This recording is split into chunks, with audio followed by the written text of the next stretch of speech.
Now we're going to get into the main topic of our Chabura, which is Noisa Ba'ol Chaveira. What does Noisa Ba'ol Chaveira means? That not only do we feel terrible, not only do we daven, not only do we feel bad when somebody's suffering, but Noisa, we carry the yoke, like on an ox that has a yoke on it.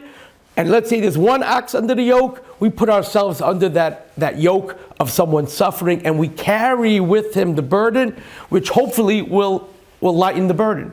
If you have one ox carrying a yoke, but you have two oxen, the oxen that carry the yoke is greater than the one ox. Why? Because it causes less stress and less pressure on that one ox. So when a person is noisa ba'ol chaveiroi, he has to actually feel like what? He has to feel that he is not just abstractly feeling someone's pain, but he's actually doing something, and he's being mishtatev in someone else's pain. By the way, you can have sushi, by the way. I brought the sushi for you guys, anyone that shows up. So you can take sushi while you're listening, okay? Anyway, so we're going to go through a pasuk that it's brought down in this week's parsha. It says in the pasuk, Vayar es Elokei Yisrael, that they saw Elokei Yisrael. Now, many people mistakenly think that it means all of Klal Yisrael actually saw this. In reality, what I learned, it was actually Moshe, Aaron, Nadav, and Avihu, and some Zekanim that actually saw this vision. And what vision did they see? Vayar es Elokei Yisrael. They saw the God of Yisrael. What does that mean? Not the God of Yisrael, of Klal Yisrael. Elokei Yisrael refers to, I saw Yaakov Avinu, who was called Yisrael. So they saw Elokei Yisrael, the God of Yisrael, not of Klal Yisrael, but of Yisrael, of Yaakov Avinu. And what did they see? V'tachas raglav, and under the kisei HaKavod, under his feet, which means the kisei HaKavod, whenever it says raglei shchina, or it says raglei of HaKadosh Baruch Hu, it means a throne, but it usually means the kisei HaKavod, the clouds of glory, the throne of glory. And they saw underneath it, they saw kamasa livnais hasafir. They saw a sapphire kind of brick. Uke'etzem hashamayim latar, and in essence was like clear, like the blue sky or the clear sky for its purity. Again, they saw a brick that was under the cloud of glory, and it had also the vision of a sapphire brick, which means it was clear, it had a certain beauty to it. And the question is, what's going on here? What did they actually see? So Rashi brings down that the brick was always in the presence of Hashem. This brick was always in the presence of Hashem when Klal Yisrael was in Mitzrayim. Whenever the Shibud started, when Klal Yisrael started the Shibud, this brick was pretty much there the whole time. There's a machlokes actually when the brick actually disappeared completely. Some people learn that the brick disappeared by Churban Beis HaMikdash. And some people learned that it disappeared literally earlier during pretty much a tkufa when Klal Yisrael was freed from Mitzrayim and they crossed over into the Midbar. Now, what was this brick? So Rashi says the brick was in the presence of Kadosh Baruch Hu during Klal Yisrael's enslaved time, like I said. And what was it? It was a reminder to our Kadosh Baruch Hu, the shibud, the slavery that the Bnei Yisrael, Klal Yisrael had in Egypt with bricks. Dafka with bricks. The fact that they were overworked with making bricks was what Hashem said, you know what, I'm going to take a brick and I will put it under my kisei HaKavod, that I should remind myself. Hashem doesn't need reminders, but to teach us that Imo Anochi B'tzara, that Hashem says that Klal Yisrael is suffering with working hard with bricks, and therefore I will show them that Imo Anochi B'tzara, I am. Noseh Ba'ol Chaveiro, I understand their pain, and I'll always be reminded, not just emotionally, which there's no emotions about Hashem anyway, but physically, Hashem says, I will have in front of me a brick. Now, there is a Chazal that tells us, where was this brick? It wasn't a regular brick.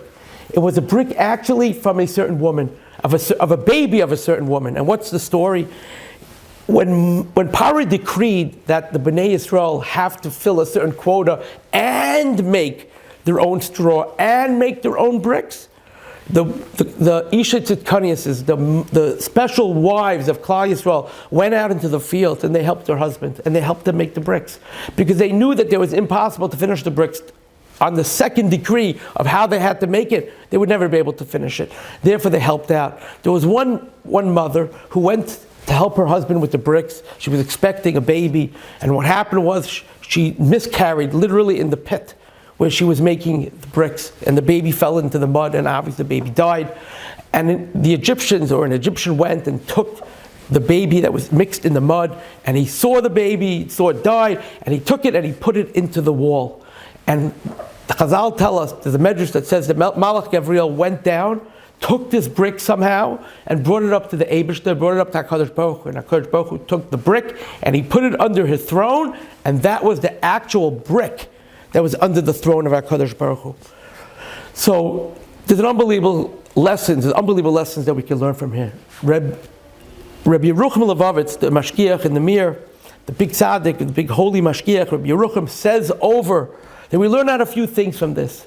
We learn it, like I said before, in a way that when somebody wants to feel someone's pain, Eibishter was showing that he's feeling their pain.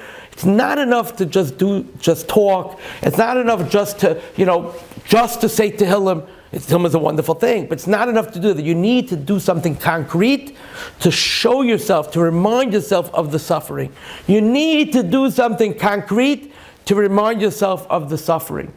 So therefore, that's one of the things we learn out, that HaKadosh Baruch Hu remembers everything, but he was showing Klal Yisrael that no, it's not enough, because when you do something concrete to remember somebody's suffering, you'll actually feel the pain greater. And that's why you have museums, Holocaust museums. You need concrete statues sometimes, you need concrete visualizations in order to remember and have it clear in your mind what a person's been through. So he also mentions that HaKadosh Baruch Hu, it says that he took down the brick, either Churban Beis HaMikdash, he threw it down because they sinned. So HaKadosh Baruch Hu said that, you know what, normally I'd be reminded, but now I won't be reminded, because you did Avodah Zarah, I will throw it down the bricks. I don't have that memory in front of me to show you that you deserve the Churban. That's according to the pshat that it was done by Churban Beis HaMikdash. But according to the pshat that it was taken away during the freedom, it was actually it wasn't taken away. It was cleaned. It was still there. There was a brick, but the mud was replaced by a sapphire look, by a clarity of the sky, by a beauty of a purification. But the brick was still there. It just changed its source. And what was the point? What was the point of just changing it and not getting rid of it? Because in order to feel free, HaKadosh Baruch Hu was teaching, you always have to have a certain memory of what you went through. In order to understand the freedom, the taharness, the beauty, the clarity of this freedom, never ever lose sight of what you've been through. And we see that from the Haggadah Shel Pesach. We see that from the Haggadah Shel Pesach. Why? Because we see by the Haggadah, we start with Maschil Bignus. We start with terrible, with our suffering, with what we went through, and we only end the Haggadah, we only end with praise. We don't start with praise. In reality, we should really start right away. It's a freedom, a night of freedom. Why are we bringing up past slavery? Because in order to appreciate true freedom, you need to know where you came from. You need to know how much you suffered before. Then when you remind yourself to a certain degree, then you could say, wow, look where I am today. Many people don't appreciate things they have because they don't remember when they didn't have as much. Sometimes it's important to remember what you didn't have, so that when you do have, it will mean more to you. It will be a greater feeling that you have this matana, that you have this good in your life.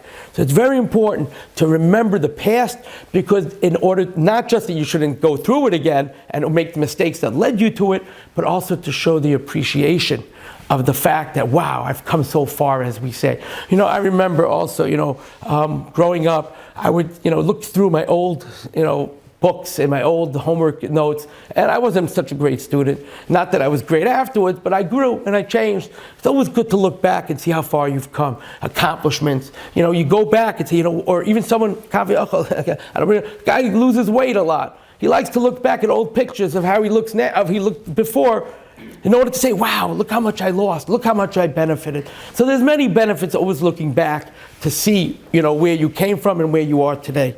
So that's one thing I wanted to mention. I want to discuss this topics of Noisa Ba'al Chaver. What does it mean to be Noisa Ba'al Chaver? And I will tell you that there's two wonderful books out there, and I have to call a shout out.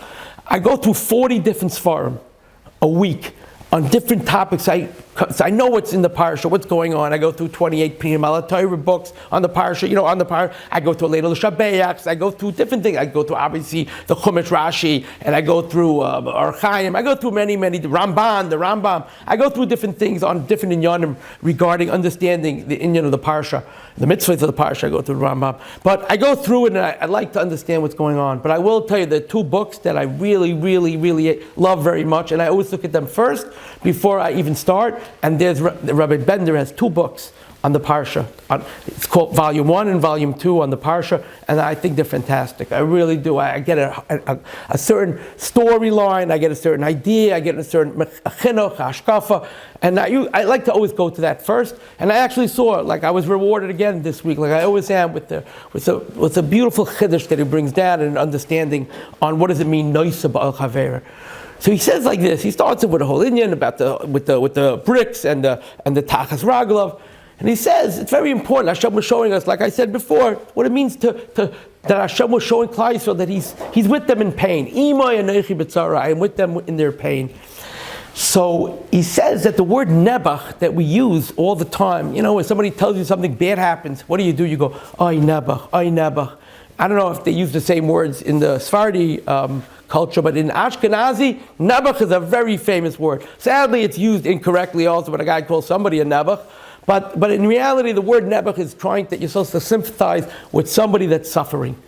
Nebuch. So he says, where does this root come from? Where does this shorish of the word Nebuch? It's not a Torah word, not just a Yiddish word. He was taught, he said, from certain Hasidic masters, he said, he was told by certain rebbes that the word Nebuch comes from the word noisa ba'oil im chaveroi. I actually feel and I'm with that person in his suffering. And it makes sense, because Nebuch is, you're trying to tell the person, I hear you, I feel your pain, it's terrible, you cracks with the person. So that's what he brings down in one of the parshas, in one of the chidushim things he wants to bring down on the parsha.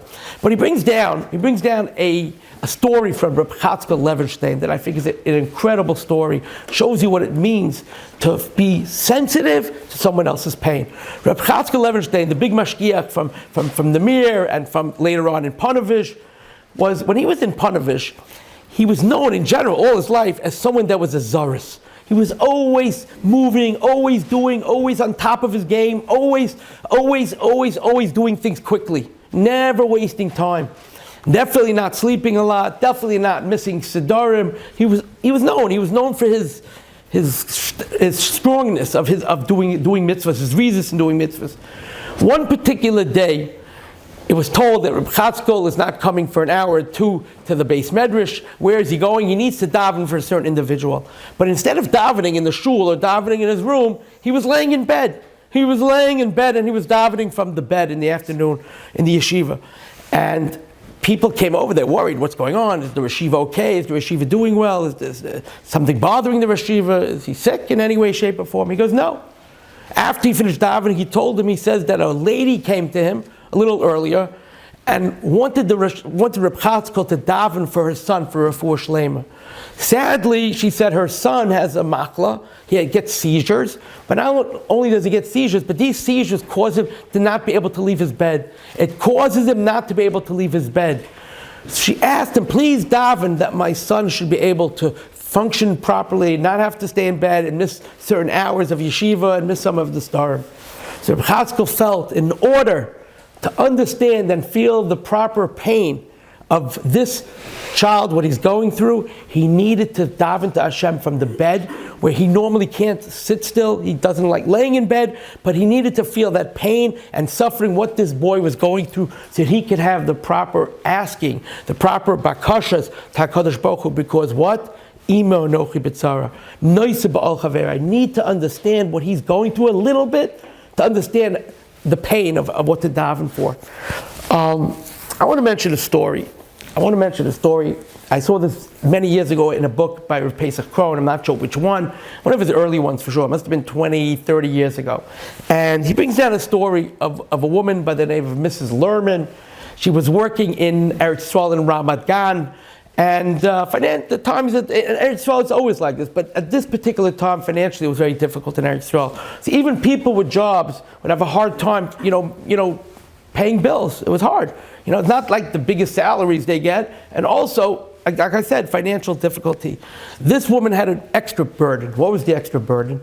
She was expecting a baby. Her baby was due in 3 months, and her husband was out of work already for 6 months.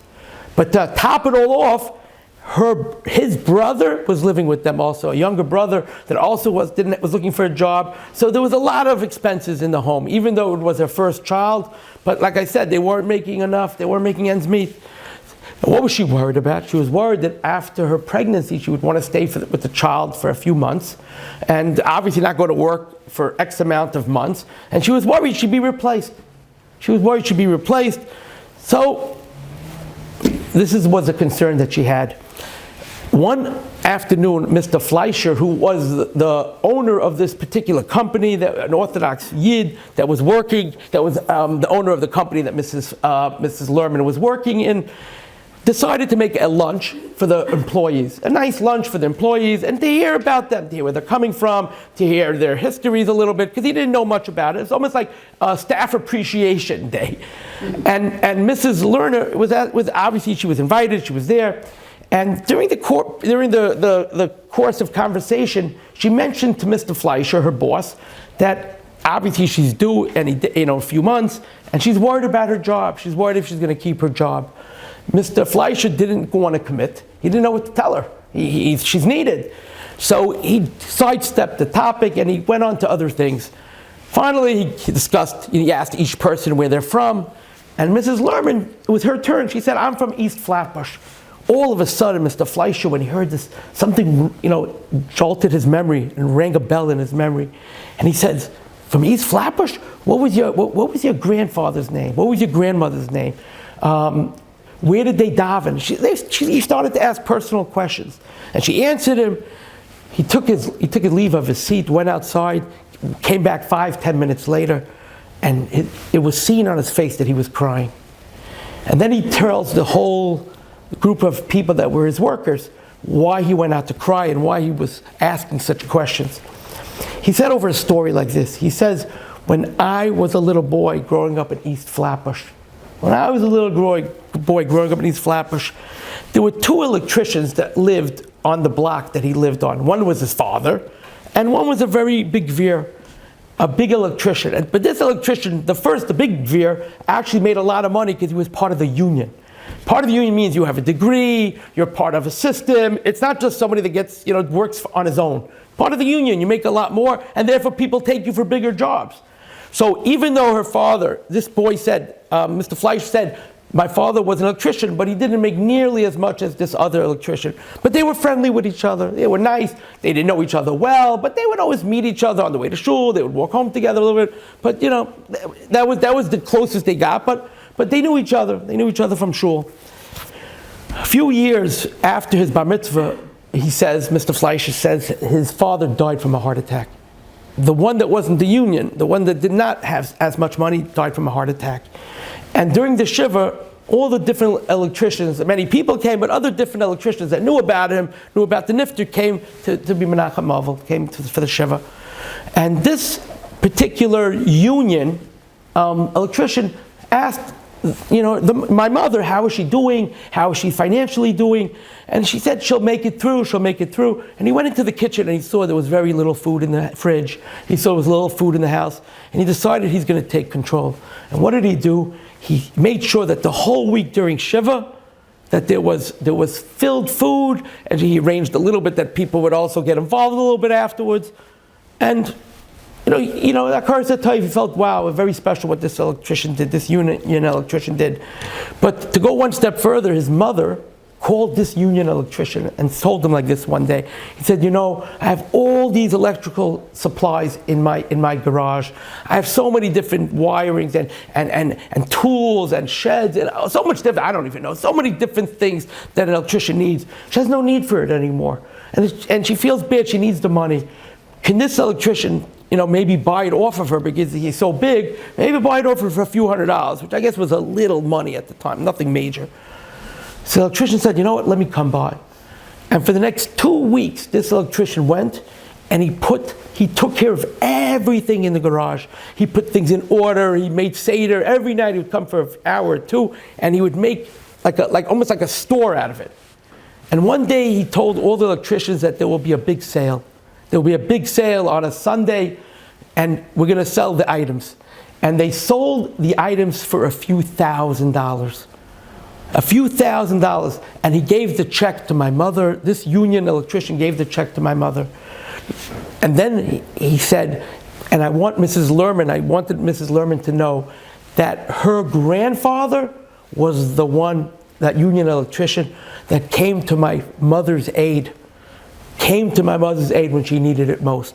And then he turns to Mrs. Lerman and says, not only are you going to have a job here after you have your baby, but I want to hire your husband and his brother for a job too. So you see, when you do a chesed, Shlomo Melech says, "Hashlech alamayim lech lachmecha." Throw your breads, throw your breads onto the water, because one day it's going to return to you. One day in Koheles, he says, one day, which means what? That you throw your bread, almost like you throw a bottle with a note in it, and then it comes back one day with a note, or it comes back to you somehow. Throw your breads onto the water, and one day it's going to come, which means you never know what chesed a person does that comes back to help him out in the future. Now I want to tell you two personal stories, what it means to be noseh ba'ol chavero. And they're personal because they have to do with me. I'm not trying to show off, chas v'shalom. I have a lot to work on. This happened, actually, one of them happened when I was 18 years old. One of the stories happened when I was in middle of my wedding. But I was involved in these two. And I'm not, again, like I said, trying to show how great I am, because I'm not great. But I want to show you what it means to be sensitive, and what we have to internalize what it means, sensitivity to a person. The first story, when I think I was 18 years old, I used to go once in a while with a friend of mine. He lives in the neighborhood still. His name is Shragi Aronoff. He used to have a car. I didn't have a car. He'd pick me up from the Mir Yeshiva sometimes after davening, and we would go maybe once a month. We would go for breakfast on 13th Avenue and 50th Street. There was a place, I think it was called Pizza Palace. Pizza Palace. And breakfast at the time, believe it or not, I think it was $2. And what would you get for breakfast? You would get eggs, bagels, salads, orange juice, butter, like I said, it was a very good deal. $2, and we would go. Sometimes I would pay for him, sometimes he'd pay for me, and we would go once in a while, we'd go for breakfast. There was a famous poor man. Famous means that he was known in the community. He was known on the neighborhood in Borough Park. He was a very nebuch. He was he wasn't well taken care of. He was a homeless person. He was very poor. He had no family. His clothing was ripped. And he would stand in certain stores and ask for money. I remember at the time I only had literally 20 cents in my pocket. I just left. I didn't always get a lot of money. This was, like I said, 38, 40 years ago probably, 37 years ago. And I would have. And I happened to have only had 20 cents in my pocket at the time. And he was sitting in front of the store. And he asked me for money. He asked me for tzedakah. So I said to him, I'll be very honest with you, the other guy's paying for me today. I only have 20 cents on me. This is what I have. Today, 20 cents, I don't know, maybe 30, 40 cents then. 40 cents, the equal 40 cents in those days. And I gave him the 20 cents.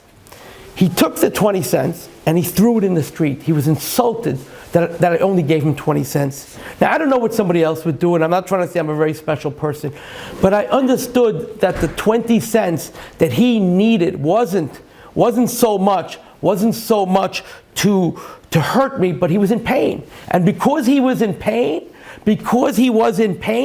he threw the 20 cents in the street.